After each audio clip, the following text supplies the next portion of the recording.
It was just another ordinary Tuesday evening in our household, the kind where you're winding down from the day's work, thinking about what to cook for dinner, and maybe catch up on some TV shows you've missed. Mike, my husband of 20 years, was lounging on the sofa, flicking through channels, while I was in the kitchen pondering whether spaghetti or chicken salad would be the lesser of two evils for our waistlines. I was thinking about what our 19-year-old son Alex eats in college. That's when the phone rang, cutting through the mundane silence of our home. Mike glanced at the caller ID and sighed. "It's my folks." There was a hint of reluctance in his voice that didn't go unnoticed. "Go on, pick it up." "It's been ages since we last heard from them," I called out from the kitchen, trying to sound more enthusiastic than I felt. Mike's parents, Linda and George, weren't exactly the easiest people to get along with. Their rare calls usually meant they wanted something. Mike pressed the speaker button, and we both braced ourselves. "Hey, Mom, Dad, what's up?" The voice that came through was Linda's, choked with tears. "Oh, Mike, it's all gone. Everything's gone." George's gruffer, more panicked tone interjected. "The company, son. It tanked. We've lost the house, the cars, everything." I stopped what I was doing, the gravity of their situation sinking in. Mike and I exchanged worried glances. Despite our strained relationship, hearing them so vulnerable struck a chord. "So, what's the plan now? Where are you guys staying?" Mike asked, his voice tight with concern. "That's just it, son. We have nowhere to go. We were hoping, maybe, we could come stay with you and Karine for a while." Linda's voice was hopeful, yet hesitant. Mike ran a hand through his hair, a clear sign he was stressed. "Well, you know the house is actually Karine's, left to her by her grandma. I gotta talk to her about it." I knew what was coming next. As much as Linda and George could be a handful, they were still his parents. Turning them away wasn't an option, not really. I walked into the living room, taking the phone from Mike. "Linda, George, listen, we can figure something out. But it's only temporary, okay? Just until you get back on your feet." "Oh, thank you, dear. You're a lifesaver. We won't be any trouble, promise," Linda gushed, relief evident in her voice. After we hung up, Mike slumped back on the couch, a mix of emotions playing across his face. "Babe, you sure about this? You know how they are. Always looking down on our lifestyle, expecting the moon." I sighed, sitting next to him, taking his hand. I know. But they're your folks. What else can we do? We'll set some ground rules. Make it clear it's just for a few months." Mike nodded, looking somewhat relieved, but still anxious. "They mentioned bringing some things. I hope it's not their entire house." The morning Linda and George were due to arrive felt like the calm before the storm. Mike and I had been up since dawn, double-checking every room to ensure everything was as comfortable as possible. Our attempt to bring some order before the inevitable chaos. "Karine, do you think they'll like the setup in their room?" Mike asked for what felt like the 10th time, his forehead creased with worry. I shrugged, adjusting a pillow for the umpteenth time. "They'll have to. It's not the Ritz, but it's the best we can do." The sound of engines rumbling down our street cut our conversation short. We exchanged a look that said, "Here we go," and made our way to the front door. As we stepped outside, two massive moving trucks pulled up, blocking our driveway. Jesus, did they bring the whole house? I muttered under my breath as Mike squeezed my hand, a silent plea for patience. Linda and George emerged from a sleek rental car, looking every bit the displaced royalty. Linda, with her fur coat draped over her shoulders, despite the mild weather, and George, in a suit that looked too formal for our quiet, suburban street. "Karine, Mike. Oh, how we've missed you!" Linda exclaimed, embracing me with a force that nearly knocked the wind out of me. "Good to see you, Mom, Dad," Mike managed, his voice tight as he accepted their hugs. As the movers began unloading, the sheer volume of some things they'd mentioned became horrifyingly clear. Furniture, boxes, more boxes, and endless bags started piling up in our driveway. Mike and I helped direct the movers, but it quickly became apparent that our house was not prepared for the influx. Every room on the ground floor was soon crowded with their belongings, leaving just narrow paths to navigate through. As the movers left, George clapped his hands together, looking pleased. "Well, this feels homier already, doesn't it?" That evening, after a day of moving and rearranging, we sat down for dinner. The air was thick with tension, an uncomfortable blend of gratitude and resentment simmering just below the surface. "So, Karine, this spaghetti is interesting," Linda remarked, poking at her plate with a fork as if she expected it to bite back. "It's a family recipe," I replied, trying to keep my voice even. "Simple but good." Was all she said, but her expression spoke volumes. Mike, sensing my growing frustration, jumped in. "Mom, Dad, we're really glad we could help out in your time of need. But we need to remember we're all in this together. It's going to be a bit of an adjustment for everyone." The conversation stumbled along, a clumsy dance around the obvious elephants in the room. After dinner, as we were clearing the table, Mike pulled me aside. "Karine, this is going to be harder than we thought," he whispered, his eyes filled with concern. I sighed, leaning into him. "We knew it wouldn't be easy. But we'll make it work. Somehow." The initial excitement of Linda and George's arrival quickly faded, replaced by the daily grind and growing tensions. It wasn't long before their true colors started to show, and with it, the first of many demands. One morning, barely a week into their stay, I was in the kitchen whipping up what I considered a decent breakfast: scrambled eggs, toast, and some fresh fruit on the side. Simple, yet filling. That's when Linda strolled in, a look of disdain plastered across her face as she eyed the plates on the counter. "Karine, darling, is this what you call breakfast?" she asked, her voice dripping with condescension. I turned, forcing a smile. "It's what we usually have. Keeps us going until lunch." Linda scoffed, waving her hand dismissively. No, this won't do at all. Back in our house, we had freshly squeezed orange juice, croissants, and sometimes even smoked salmon for breakfast. You must try a bit harder, dear." I felt a knot form in my stomach, frustration bubbling up. "Linda, you know we're not living in luxury here. This is what we eat. If you'd like something else, you're welcome to make it." The rest of the meal passed in awkward silence, the air thick with unspoken words. Mike caught my eye, giving me a sympathetic look that said he'd handle it later. But breakfast was just the beginning. Later that week, George approached me as I was sorting the laundry, a list in hand. "Karine, we need to talk about the groceries. This list here," he said, waving the paper in front of me, "is what Linda and I usually enjoy. We've been very accommodating, but it's time we return to some semblance of our normal lifestyle." I took the list, my eyes widening as I scanned the items.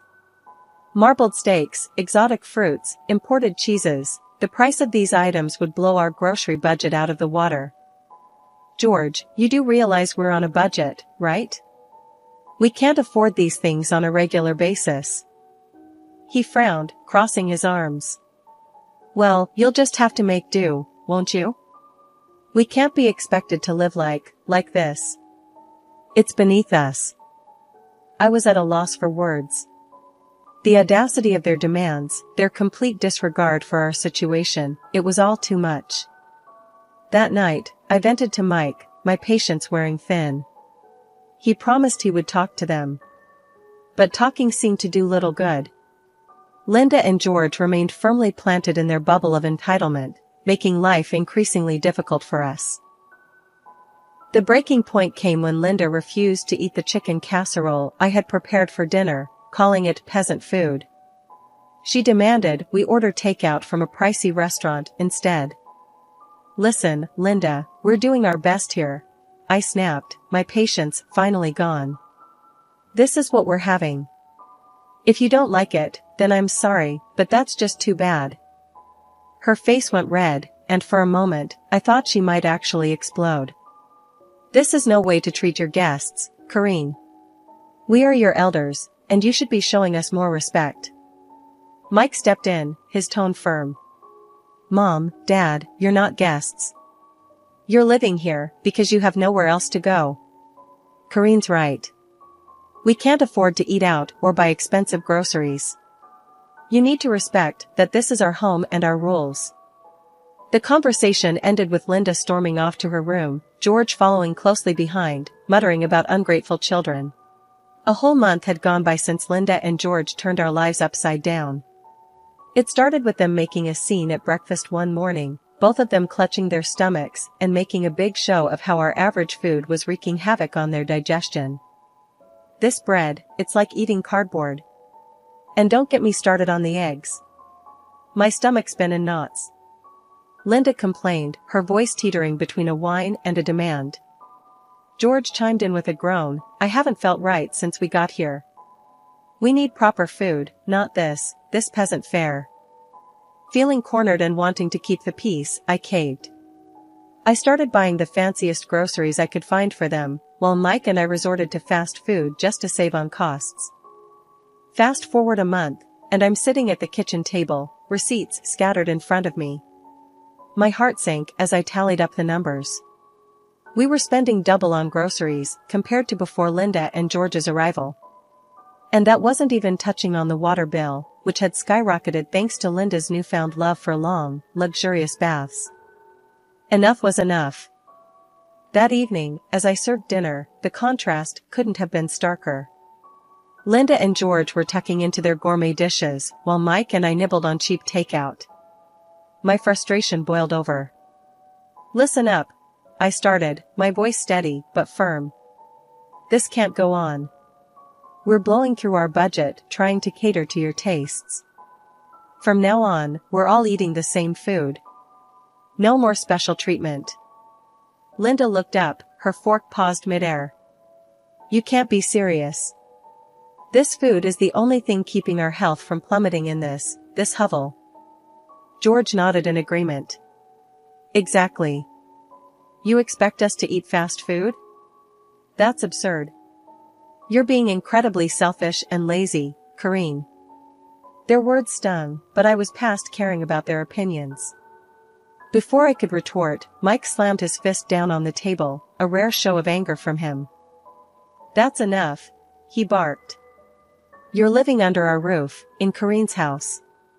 You will show her respect. She's been bending over backward to accommodate you, and this is how you repay her? No more. Either you start eating what we provide, or you can find somewhere else to live. The room went silent, the tension thick enough to cut with a knife. Linda and George exchanged a look, then silently returned to their meal. The day after the big blow-up, things escalated in a way I couldn't have imagined. It started with a knock at the door, mid-morning. I was in the middle of tidying up the living room, Mike having gone out to run some errands. The delivery guy, a young lad probably in his early 20s, stood there with a smirk, holding a stack of fancy-looking food boxes. Delivery for Karine, he announced, thrusting the boxes into my arms before I could even open my mouth. Confused, I stared down at the assortment of gourmet meals, the kind that cost an arm and a leg from the high-end place downtown. There's been some mistake. I didn't order this. Just then, Linda breezed in, a smug smile on her face. Oh, those are for us. I couldn't stomach another day of that dreadful food you've been serving. I was flabbergasted. And how do you plan on paying for this? I asked, trying to keep my cool. Linda waved a dismissive hand. Oh, don't worry, dear. It's on you. Consider it a thank you for our stay. Fury bubbled up inside me, but before I could confront her further, the phone rang. It was Mike, checking in. I quickly explained the situation, my voice shaking with anger. Stay calm. I'll handle it when I get back, he said, his tone tight with frustration. But staying calm was easier said than done. By the time Mike got back, Linda and George had made themselves comfortable, devouring their expensive meals with relish while I fumed silently. That evening, Mike and I sat them down for another talk. This time, the gloves were off. "Mom, Dad, this has got to stop," Mike began, his voice low but firm. "You can't just order expensive meals on our dime. It's not right." George scoffed, leaning back in his chair. "Oh, please. It's the least you can do after forcing us to eat like paupers." I couldn't believe what I was hearing. "Forcing you? We're going broke trying to keep you happy." Linda's eyes narrowed. "Well, maybe if you managed your money better, you wouldn't be in this situation." That did it. I lost my cool. Managed our money better? We were fine before you showed up, turning our lives upside down. Mike stood up, his chair scraping against the floor. "That's it. We've been more than accommodating, but it's clear you have no respect for us or our home. You need to leave." Their reaction was immediate and explosive. Linda started crying, wailing about how ungrateful we were, while George shouted threats about telling everyone how horribly we'd treated them. The argument raged on, voices raised, accusations flying. It was a mess. In the end, Linda and George stormed off to their room, slamming the door behind them. After the debacle with the gourmet food delivery, things went from bad to unbearable. Linda and George's entitlement had reached new heights, and Mike and I were at our wits' end. The final straw came on a chilly Thursday evening. I was in the kitchen, trying to make do with what was left in the pantry for dinner, when Linda sauntered in, her nose wrinkled in disgust at the aroma of the stew I was cooking. "That smells, what is that?" she asked, her tone dripping with disdain. "It's beef stew." "It's what's for dinner," I replied, keeping my focus on the pot to avoid snapping at her. Linda made a show of gagging. "I can't possibly eat that. You know, it wouldn't kill you to try a little harder, Corinne. This is no way to treat guests." Dinner was a tense affair, with Linda and George barely touching their food while making passive-aggressive comments about the lack of variety. I was seething, but I bit my tongue, determined not to let them get the best of me.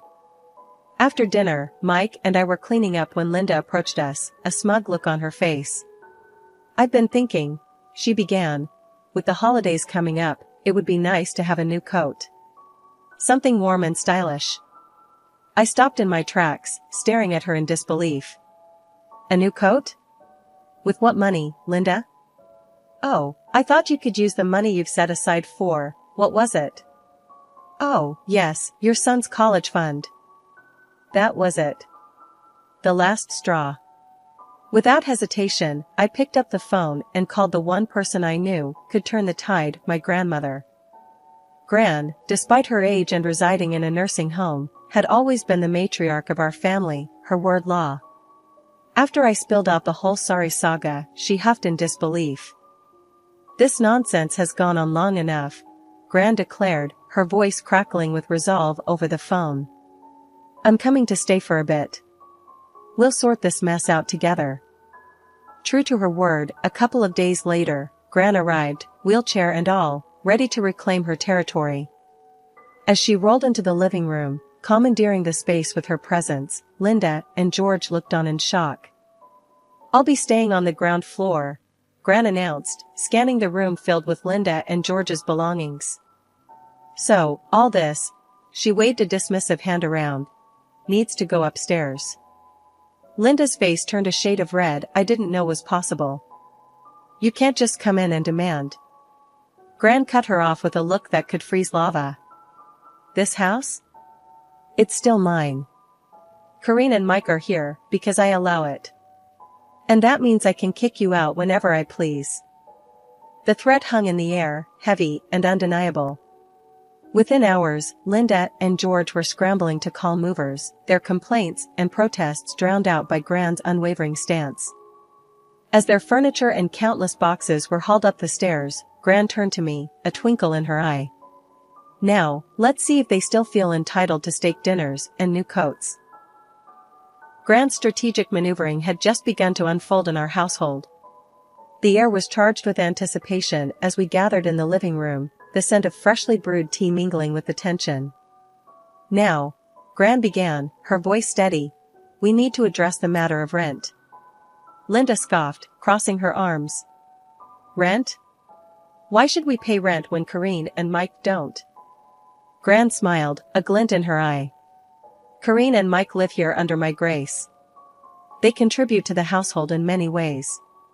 But you two," she paused, her gaze sharpening, "have been living off their generosity without giving much in return. I think a rent of $4,000 a month would be appropriate." George's face went ashen. $4,000? That's outrageous. We're retired, we don't have that kind of money. Gran leaned forward, her expression unyielding. "Considering the lavish meals and the luxurious lifestyle you seem accustomed to, I'd say you can afford it." Linda, her voice trembling with indignation, turned to me. "Karine, surely you don't agree with this extortion?" Before I could reply, Gran interjected. "It's not extortion, Linda. It's about fairness. But I'm willing to negotiate." She paused, a sly smile playing on her lips. "If you're willing to help take care of me during your stay, push my wheelchair around, make breakfast, help with my bath, I might consider reducing the rent." The suggestion hung in the air, heavy and unappealing to Linda and George, who exchanged a look of utter disbelief. George, ever the pragmatist, asked, "And how much would this assistance reduce the rent?" Gran tapped her chin, pretending to ponder. "Let's say, down to $2,000, provided the help is substantial and consistent." Linda's mouth dropped open, but before she could protest, George cut in.